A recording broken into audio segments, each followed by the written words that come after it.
PhD করেছিলেন doctor Rebati Mohan বিশ্বাস আমেরিকার নিউ ইয়র্ক বিশ্ববিদ্যালয় থেকে। আমেরিকার নিউ ইয়র্ক বিশ্ববিদ্যালয় থেকে ঠাকুরের উপরে প্রথম পিএইচডি করেন ডক্টর রেবতী মোহন বিশ্বাস। তো উনি ওনার পিএইচডির থিসিসে এক পর্যায়ে লিখেছিলেন যে ঠাকুর হচ্ছেন জিসাস ক্রাইস্টেরও পরিপূরক, এবং উনি লিখেছিলেন ঠাকুরের সাথে যীশু খ্রিস্টের তুলনা করে, how can I compare Hudson river to Pacific ocean, মানে এটা নদীর সাথে আমি মহাসমুদ্রের তুলনা কি করে দেব। তখন ভাইবা বোর্ডে, বুঝেন ভাইবা বোর্ডে সব খ্রিস্টান, উনি একটা হিন্দু মানুষ ঠাকুরের উপরে গবেষণা করে সেই ভাইবা বোর্ড ফেস করছে, বলছে আপনি এত বড় সাংঘাতিক একটা কথা লিখলেন, আপনি বলছেন আমাদের যীশু খ্রিস্ট নদীর মতো আর আপনার ঠাকুর প্রশান্ত মহাসাগর। বলছেন দেখেন এটা আমি লিখেছি ঠাকুরের সাহিত্য জগৎকে নিয়ে। কেমন একটা উদাহরণ দেন, বলছেন পুরো বাইবেল জুড়ে আমার প্রভু যীশু বিবাহ কি করে হবে তা নিয়ে মাত্র 3টে লাইন কথা বলেছেন। বিবাহ কেমন করে হওয়া উচিত ভালো করে বুঝেন, ছোট্ট একটা জিনিস, বিবাহ কেমন হওয়া উচিত তা নিয়ে পুরো বাইবেলে আমার যীশু 3টে লাইন কথা বলেছেন। আর ঠাকুর এসে এই যুগে বিবাহ বিধায়ন নামে একটা আলাদা বই দিয়ে গেছেন, শুধু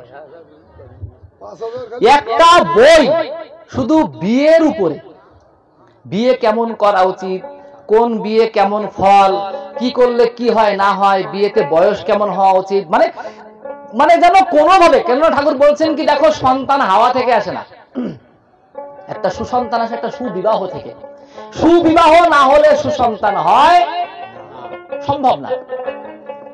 যতক্ষণ সুসন্তান হতে হবে সুবিবাহ দরকার। আপনি একটা মজবুত ঘর চাচ্ছেন, তাই এই যে আমরা ছাদের উপর দাঁড়ায় আছি, মিক্সিংটা সুন্দর লাগবে না?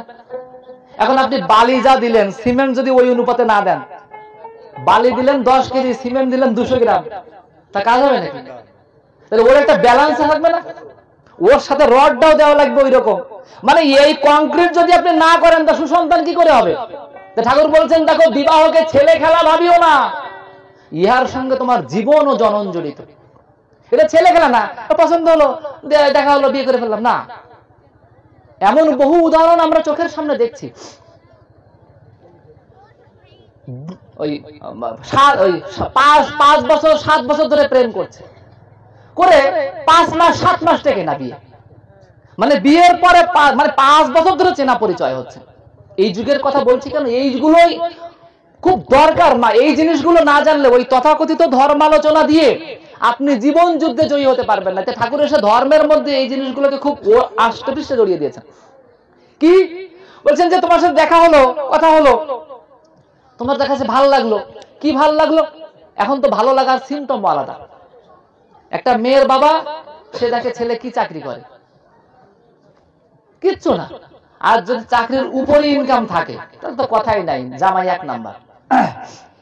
আর উত্তরবঙ্গের দিকে ঠিক এদিকে কেমন আমি জানি না, ওদিকে যে জামাই যত বড় তার কোরবানির রেটও তত বেশি। কোরবানির গরু যেমন বড় সাইজের গরু বড় জবাই হয় না, মানে বেশি রেট হয়, মানে জামাই কোরবানি হয় আর কি, বুঝেন তো? মানে ধরেন কথার কথা, আমি বহুদিন পরে শ্বশুরবাড়ি যাচ্ছি, অটোর মধ্যে উনি মুসলিম, তো বলছে দাদা আপনাদের বিয়ে তো অনেক লেনদেন হয়।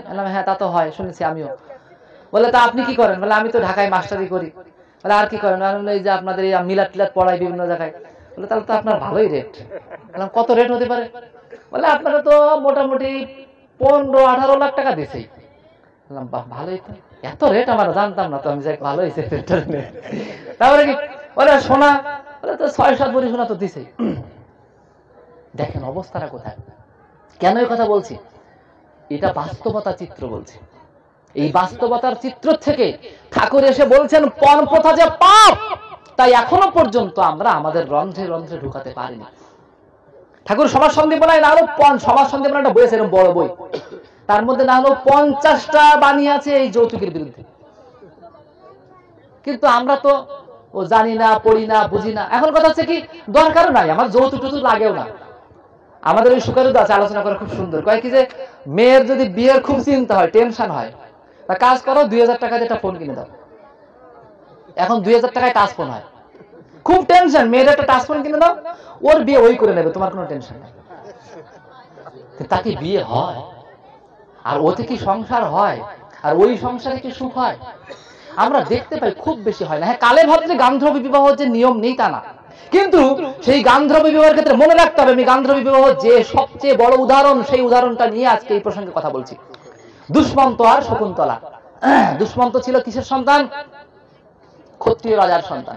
রাজা দুষ্মন্ত কর্ণমুনির আশ্রমে গেল।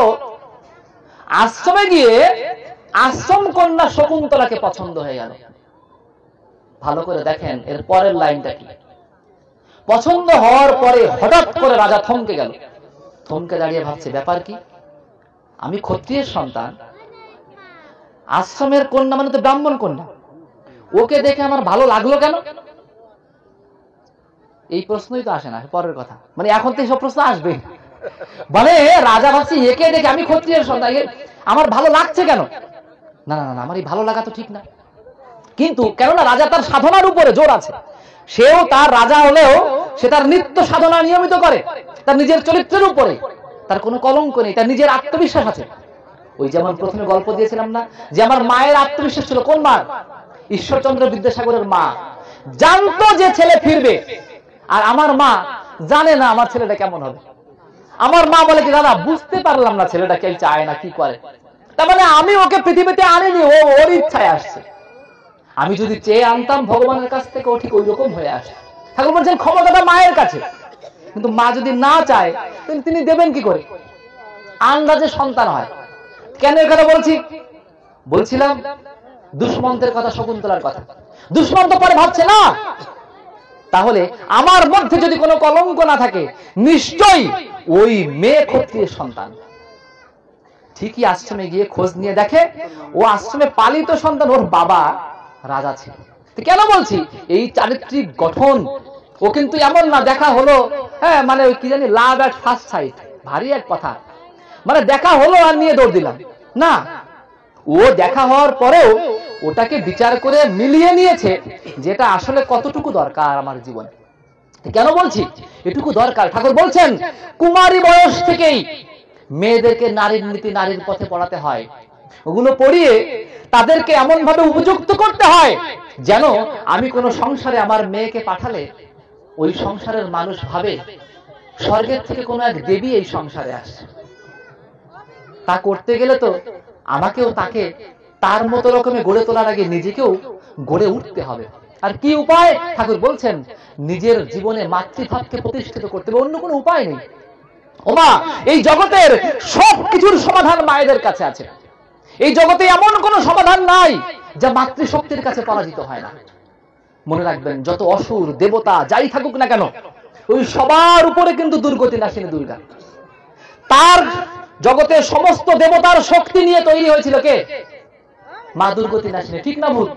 তাহলে এখানে যত দেবতা দেখছেন না, এই ঋত্বিক দেবতা সহ অন্য দেবতা যা আছে, এই সকল দেবতা মিলে যা হবে আপনার এক একজন তাই।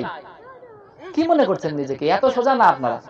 কিন্তু আপনারা যদি না ভাবেন আপনি তাই, তাহলে তো আপনার মধ্যে জাগবে না। আর ভাবতে গেলে কি করতে হবে? কুসংস্কার থেকে বেরোতে হবে। আমরা যখন বাড়িতে গিয়ে যাজন করি, বলে দাদা খুব ভালো, আমার ছেলেটাকে দীক্ষা দেন, কিন্তু মেয়েটাকে দিব না। বলে কেন? বলে না, ওই বিয়ের পরে কই যাবে, কি হবে না হবে। বলে কেন? বলে বিয়ের পরে এখন এক ভগবান, পরে আরেক ভগবান, মানে মানে এখন এক দীক্ষা পরে আরেক দীক্ষা। ভগবান কয়জনের, ঈশ্বর কয়জন, নাম কয়টা, ঘুরে ফিরে একই জিনিস। কিন্তু আমি কি করছি? আমি শাস্ত্রের বিরুদ্ধে চলে যাচ্ছি। শাস্ত্রে বলছে দীক্ষা নেয় না বিয়ে করে, অলক্ষী ঢোকে তার ঘরে। দীক্ষা না নিয়ে যদি আপনি বিয়ে করান, তাহলে অলক্ষী রূপে ওকে পাঠালেন, মানে কি? ও জানে না ওর জীবনের কিছু, না জেনে শুনেই ও আন্দাজে লাভ দিয়ে পড়ে আগাই গেল। না, ও হয় না। ডাক্তারি না শিখে অপারেশন করলে রোগী মরে, বাঁচে না। তাই বিবাহ বিদ্যা কি জিনিস, সংসার জীবন কি জিনিস, গুরুকে ধরে গুরুর পরিচর্যা করে তা না শিখে যে মেয়ে সংসারে প্রবেশ করে, সে মেয়ে সংসার হয় না।